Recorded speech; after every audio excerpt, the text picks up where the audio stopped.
What's going on, bottom line viewers? It's Mitch here with AC. We're here to talk Eagles, the Eagles draft here in 2019, their grade, our analysis on each and every one of their picks, and we'll break down their 2019 draft. As an Eagles fan, man, what did you really see from the draft this year? What were you looking forward to? Did you think they were going to go after a certain position or two?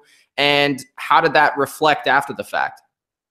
Yeah, all in all, I think it was a good draft. At the beginning, you kind of always want to draft for need, but I say that now, but I know Howie Roseman has always been a guy to draft for value, kind of a best player available on their board, which I think was prevalent in this year's draft. If you look at positions we need, like need starters right away for next year, we didn't really go after those positions, like inside linebacker, outside linebacker. And in a way, going through the depth chart, I thought maybe they go for a secondary. But if you think about it, we brought Darby back for cheap. He was injured. Say what you want about Darby. And Jalen Mills was injured. Plus, with Avonte Maddox looking a lot better, Crevon LeBlanc, and Sidney Jones, here's to hoping one more year helps him out. I'm kind of not surprised they didn't go in that direction. But the picks they made were definitely for the future, which I think you have to be happy about. Depth for right now at positions that we've been injury prone at, and obviously a little more depth on the defensive line.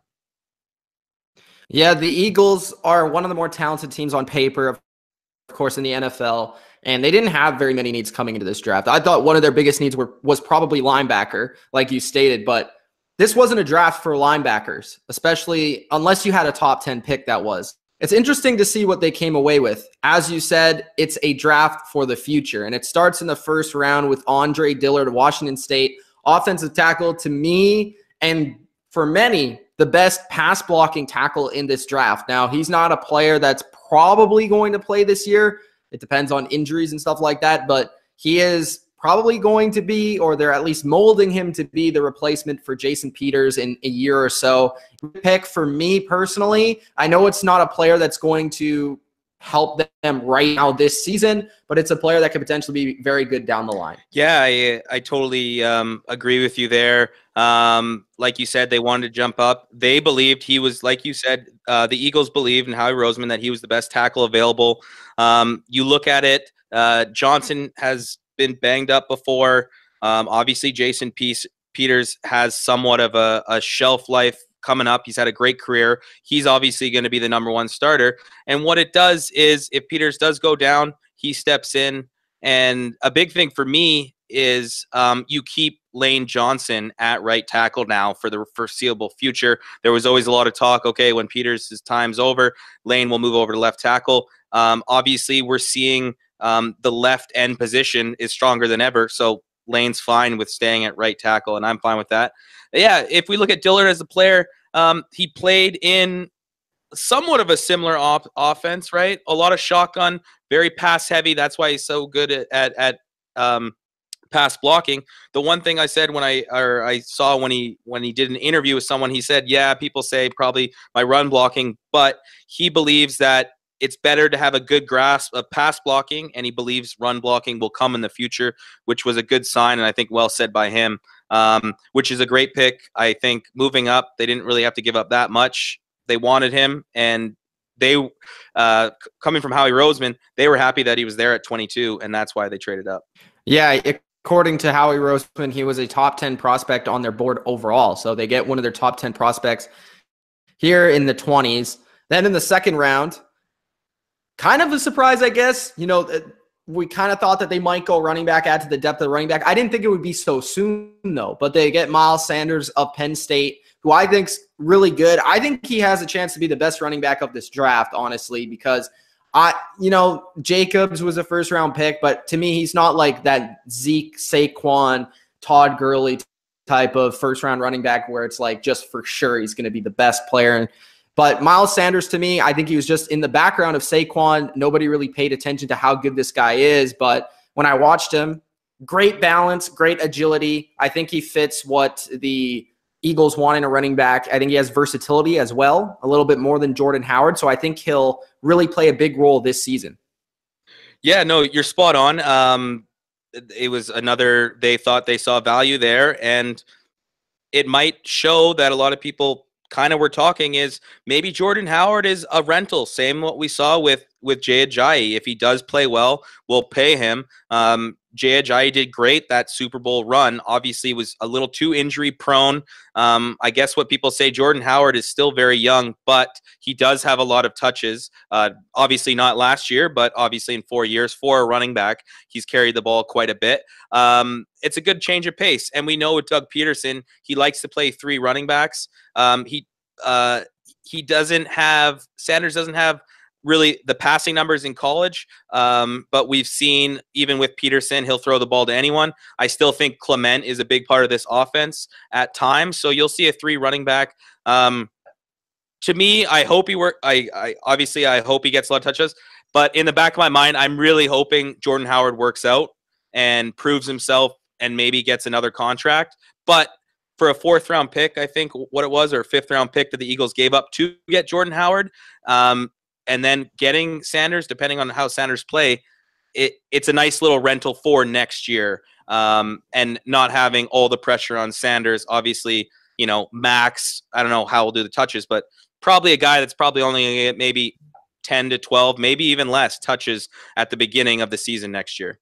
Yeah, Sanders, I think one of the big problems with the Eagles last year down the stretch was they didn't have the running backs. They just didn't have the horses. Yeah. And that was a big difference between their Super Bowl team and the last year's team. Howard is, like you said, a big ball carrier, and I'm sure he'll have a big role in that regard, but he's not known for his pass catching. So yeah.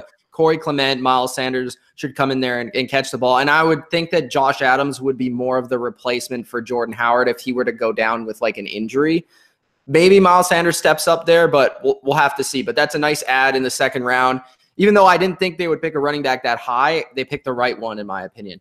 So then later in the 2nd round, they pick a receiver, Whiteside from Stanford, 6'2", 225, so a little bit bigger, and averaged nearly 17 yards per catch, 14 touchdowns last season in Stanford's offense. Do you have anything on him? I know that the Eagles are kind of stacked at receiver right now. They could potentially move on from Nelson Aguilar, but do you see Whiteside having any impact this season? I think maybe with an injury. Mac Hollins has shown a lot when he's been healthy. For a guy picked in the 5th round 2 years ago, when he did play and get thrown to, he didn't have many drops. But Whiteside, he's a pro. He is very similar to Alshon Jeffrey. And obviously Alshon Jeffrey did sign a new contract, but Alshon Jeffrey's getting older. And I think kind of the theme of this draft has been for the future. So I don't know. I know they'll try to get him involved as much as possible, but I think this is more of a depth thing. If he does play, it's going to be because of injury. And then down the road, I could seeing him be a big part of this offense. Obviously, all the accolades he put up at Stanford was impressive. Watching his tape, he gets a lot of jump ball touchdowns, one-on-one, stuff like that. So it's a good pick for depth. And I think, with Deshaun, with Aguilar, it's nice to have another big piece. Maybe you want to have Jeffrey and him on the field at the same time. And we've seen with Doug Peterson, he doesn't have a scheme. He's very similar to, I would say Josh McDaniels puts these players in the best position to succeed. Obviously, I'm not saying Doug Peterson is Josh McDaniels, but I think he's proven that he likes to make plays for certain players, not just have one scheme. He'll find plays to get guys open. We saw that with Goddard at the end of the season last year, where he was designing plays to get him open because he wanted him to touch the ball. I think it's going to be similar, but at the end of the day, like you said, receivers that, we have quite a few receivers on the depth chart now, so it's just a matter of who's going to get the touches.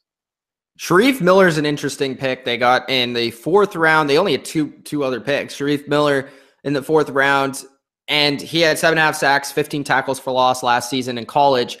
He kind of reminds me of the Josh Sweat pick from a year ago, and this defensive line is just crazy. So I don't know when he's going to play. I guess he'll make it possibly as a special team guy, or just like, I don't know if he's ever going to play on defense, because they at least have 8 deep on the defensive line, and Yeah, it's getting up there. Even past that, they're around 10 now. So, anything on Sharif Miller? Yeah, I think obviously it's a good project. Obviously, it's a pick. Penn State. You know, the Eagles being in the pipeline obviously probably saw him more than most. Yeah, I think he has the potential to, you know, if you look at him just with his pads on, obviously he's taller, but he kind of looks a bit like Brandon Graham with pads. The one, you know, obviously it is depth, right? Because we brought Vinny Curry back. Tim Jernigan's back. Obviously, that's defense tackle. Josh Sweat, obviously, you would think would be ahead of Sharif Miller on the depth chart right now. Chris Long doesn't look like he's coming back. So that fourth defensive end is kind of up for grabs between Sweat and Miller. And obviously, even, you know, there's going to be a battle there. But yeah, right now it's that defensive line. You have Jackson, Fletcher in the middle, then Derek Barnett, Brandon Graham, and then your next group is Timmy Jernigan, Vinny Curry, Josh Sweat, Sharif Miller. You know, it's getting up there where I think, you know, that defensive line got banged up a bit last year. I think a huge issue for me was Tim Jernigan getting injured. We were much better when Tim Jernigan was in that lineup. And now having Malik Jackson, who I love Tim Jernigan, but I think Malik Jackson. And you still have Tim Jernigan. Yeah, even Malik Jackson in a down year probably should still be better than Tim Jernigan. So I think the one thing, Sharif Miller is great on the defensive end. And obviously, besides the draft, what I do like about the Eagles is I did think that interior defensive line lacked a lot of depth because we had the depth on the ends. Obviously, Derek Barnett's back, but we had Brandon Graham on rush situations having to play D tackle. So I think that with depth and yeah, Sharif Miller, I think it will work out. I think it was a good pick. The Eagles always like to get kind of a flyer, and Josh Sweat was injured last year, basically, too. I think he got injured like week 1 or week 2 in practice, maybe even training camp, if I'm not mistaken. So we didn't even get to see much of him. It will be interesting to see how they maneuver with all these guys. And before we get, I think, Thorson. Clayton Thorson. First. Yeah. Yeah. Clayton Thorson is the last guy I want to bring up, and I studied a lot of the quarterbacks. So he kind of looks like Carson Wentz. Yeah. In the pocket, like the way he stands in the pocket. He does have some tools. He's a big guy, 6'4", 222. He has a pretty strong arm. He's not very athletic, but he's interesting because I think like a year or two ago, he was even considered a higher draft pick than a 5th round guy. So he has some prototypical Philadelphia, what they're looking for at the quarterback position. Same with Sudfeld, I think. They're pretty solid at the quarterback position, even without Nick Foles, because I do like Sudfeld. Yep. And then adding Thorson, I think, is just another guy that they can add to the roster. And, yeah, he has some talent. He has some potential. I don't really want to go past that point. But, like, yeah, from what I saw from him, I think he's an NFL quarterback, NFL backup quarterback. We'll have to see if he can develop into anything more than that. Yeah, no, I totally agree. I think if you look at Sudfeld was drafted as a developmental quarterback, and then obviously getting some time a bit last year, or it was more the Super Bowl year. I think he went in when we were already up, and I think that was rested. Where he looks like he can make the throws, but obviously, Thor's it's a good pick. It's just interesting that the one thing I would say, it's interesting that they easily could have maybe picked someone that could contribute sooner. But I think they like Thorson, like we said, they like to just pick guys on who they have where. But I do think maybe they could have used that. They could have picked a linebacker or something. Yes, yeah, someone that would obviously contribute. But that leads me into something, though. Do you think that, like, what are the flaws with this draft class? Do you think they should have addressed the linebacker position? Do you think they should have addressed another position we didn't talk about? Yeah, well, and then the 7th round pick, I do think Hassan Ridgeway is actually a nice, decent little player at defensive tackle, which they used their 7th round pick, I believe, to get him. Played quite a bit, I think, with in the trade, right? Yeah, so the Colts. Yeah, he's not a bad player. Yeah. Yeah, he's in the last year of his rookie contract, so that's just more depth. Yeah, like I said, if anything, linebacker. It'd be interesting to see what they do if there's anyone out there that they can get, because Nigel Bradham. He'll be on the field all the time, but in your 2 linebacker set, I don't Grugier know. Hill, probably the other guy. Grugier Hill, he's a special teamer, and I saw when he was pushed into a lot of minutes last year, a lot of snaps. I'm just not sold. And then who knows with LJ Fort, right? Kind of a journeyman, right? He's got to be maybe in his backup. 7th year. An interesting thing, Paul Worlow is a decent little piece, which I thought really could have helped. When we signed him, I thought he could help out this team last year, but getting injured right in training camp, never got to play. He's back. It'd be interesting to see if he can be a bit better than what we saw out of Grugier Hill. And then Nathan Jerry, another guy, a guy they picked up. So one thing we can go in the undrafted, they found Corey Clement, Josh Adams, Trey Sullivan, and defensive tackle Bruce Hector in the last 3 years out of the undrafted class. There's a Wisconsin linebacker, TJ Edwards, that they signed that I do think would make the team, just because this linebacking core is somewhat weak. So it'll be interesting to see if he can make the team. And then defensive back. We saw it last year. I think everyone was pretty harsh on that defensive backfield that we saw through most of the season. But as much as you want to say what we saw, Jalen Mills was still, I think, better than what we saw. You know, like him on the field with Ronald Darby. They don't have any like shutdown guys. No, but like Darby is still decent enough. You know what I mean? I think this is my opinion on the Eagles' corners. If you're going to get one, I think they would spend one high.